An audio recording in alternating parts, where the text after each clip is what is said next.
안녕하세요 여러분, 도쿄양육입니다. 어젯밤 새벽 3시에 연준 동시 통역을 진행하였고요. 진행하는 과정에 있어서 꽤나 참고가 될 만한 정보들을 얻게 되었습니다. 가장 먼저 연준은 많은 전문가들이 예상을 깨고 갑자기 75bps의 금리 인상을 감행하면서 시작했는데요. 저 또한 이러한 결과가 발표되기 전에 0.5%와 0.75% 중 어떤 선택을 연준이 하냐에 따라서 시장의 반응이 조금 달라질 것이라고 생각했습니다. 참고로 이 문구는 제가 어제 통역을 하기 전 여러분들과 대화를 나누면서 적은 글 그대로입니다. 연준이 0.5%를 올리면은 시장 입장에서는 그래도 금리를 오르는 속도가 상대적으로 줄어드는 것이니까 단기적으로는 괜찮다고 볼 수 있는데 궁극적으로 인플레이션을 막을 수가 없을 것이니 좋지 않은 영향을 끼칠 것 같고, 반대로 0.5%를 선택한다면은 정말 급진적인 금리 인상이기 때문에 단기적으로는 부담인데 그래도 인플레이션을 막는 데 적극적으로 개입을 하는 것이니 좋을 수도 있지 않을까라고도 했는데 다행히도 시장은 후자의 방향을 들어준 것 같습니다. 연준 의장 제롬 파월도 말했지만 지금 인플레이션에 영향을 끼친 요소 중에서 연준이 컨트롤할 수 없는 부분인 러시아와 우크라이나 전쟁, 서플라이 체인 이슈, 중국 관련 이슈 등을 제외하고 컨트롤할 수 있는 부분만 집중을 하기로 했는데요. 그것은 바로 수요를 이렇게 낮추는 것입니다. 수요를 낮춤으로써 물가를 아래로 컨트롤하는 것이죠. 메커니즘은 다음과 같습니다. 은행은 항상 일정 수량의 돈을 혹시를 위해서 킵하고 있는데요. 돈이 부족해지면은 여기 있는 이 은행이 돈이 부족해지면은 다른 은행에게 이렇게 이자를 주면서 돈을 빌리게 됩니다.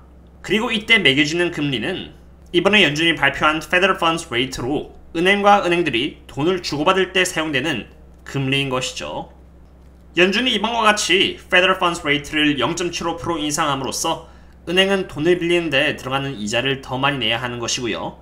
당연히 은행은 이 비용을 소비자에게 전가할 것입니다. 더 높은 이자를 쳐서 말이죠. 이렇게 되면은 물건을 사려고 하는 소비자들의 수요는 이렇게 자연스럽게 줄어드는 것이고 수요자들의 니즈가 줄어드는 것이니 물가의 성장률 또한 천천히 낮아지는 것이고 연준이 원하는 2%대의 인플레이션을 이룰 수가 있는 것입니다.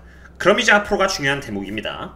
이제 FOMC 회의가 7월, 9월, 11월 그리고 12월 달에 잡혀 있는데요. 만약 수요가 조금 진정됨에 따라서 연준이 컨트롤할 수 없는 전쟁 및 서플라이 체인 이슈가 함께 둔화되면서 진정이 된다면은 이번 연준 의장이 말한 대로 속도를 조금 줄여서 다시 0.5%를 올릴 수 있겠지만 만약에 인플레이션이 계속 고조가 된다면은 연준은 앞으로도 0.75%를 올릴 수밖에 없을 것입니다. 그렇게 되면은 2022년 말쯤에는 3%에서 4% 정도의 Federal Funds Rate가 잡힐 수도 있습니다. 참고로 연준 의장은 여름이 끝나갈 때쯤이면은 금리가 2% 정도는 될 것이라고 했습니다. 그것도 그럴 것이 이번에 0.75%를 인상함으로써 Federal Funds Rate는 1.6%가 되었고요. 7월달에 잡혀있는 FOMC 때 0.5% 올린다고 하면은 최소 2.1%가 될 것이기 때문이죠. 참고로 3에서 4% 정도의 Federal Funds Rate는 2008년 1월 이후로 가장 높은 금리입니다. 그리고 2008년도에 리세션이 찾아왔죠. 연준이 수요를 앞으로도 적극적으로 컨트롤해서 물가를 낮출 것이라는 것에 더해 이번에 시장이 환호했던 이유는 크게 두 가지였습니다. 첫 번째로 0.75%의 금리 인상에 대해서 언급을 했는데요. 제롬 파월은 0.75%의 금리를 올리는 것은 정말 이례적인 것이며 다음 FOMC 회의 때도 0.75%의 페이스로 금리가 올라갈 것이라고 보지는 않는다라고 말을 했습니다. 그런데 분명히 한 달 전쯤에 75bps를 올리는 것은 고려하고 있지 않다라고 말을 했는데 이번에 갑자기 올린 것을 보면은 7월 FOMC 회의 때 또 75bps를 올리지 말라는 법은 또 없다라고 생각합니다. 그리고 두 번째는 바로 양적 긴축, QT입니다.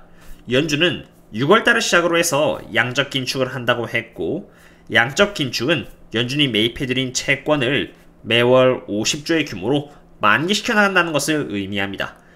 양적 긴축에 따라서 주가에 임팩트가 없겠냐는 기자의 질문이 있었고요. And then secondly, given the illiquidity and the extraordinary volatility in financial markets, are you concerned that QT will make that worse? 그리고 연준 의장은 다음과 같이 답했습니다. And sorry, on QT, we've communicated really clearly to the markets about what we're going to do there. Markets seem to be okay with it. We're phasing in. Treasury issuance is down quite a lot from where it's been. So I have no reason to think markets are forward-looking and they see this coming. I have no reason to think it will lead to illiquidity and problems. It seems to be kind of understood and accepted at this point. 아까 말한 것을 요약해보자면은 이 QT인 양적 긴축에 대해서는 이미 예전부터 말을 해왔고 시장은 이러한 부분에 대해서 충분히 인지하고 있을 것이다 라고 말을 했습니다. 그리고 시장은 forward looking 하며 QT는 이해되었고 충분히 받아들여진 것으로 생각한다. 적어도 지금 현재에서는 그렇다라고 말을 했습니다. 연준 의장이 말한 것을 미루어 봤을 때 저도 일정 부분의 양적 긴축은 시장에서 선반영되었다라고 생각합니다. 그러나 연준은 50조 규모의 채권을 매월 만기시켜 나갈 것이기 때문에 양적 긴축에 대한 모든 부분이 다 시장에 반영이 된 것이 아닌 일부만 반영이 되었다라고 저는 개인적으로 생각합니다. 과거 2017년 중순부터 2019년 초까지 이렇게 양적 긴축이 주가에 어떠한 영향을 끼쳤는지 간략하게 한번 알아보면은 처음에 이렇게 QT가 시작을 했을 때 주가는 오히려 이렇게 상승세로 시작을 했습니다. 그러다가 양적 긴축의 기울기가 이렇게 점점 가파라짐에 따라서 S&P 500은 많은 변동성을 보여주기 시작했는데 양적 긴축이 심해짐에 따라서 실제로 10년치 금리는 3% 이상까지도 그 이상으로 올라가기도 했습니다.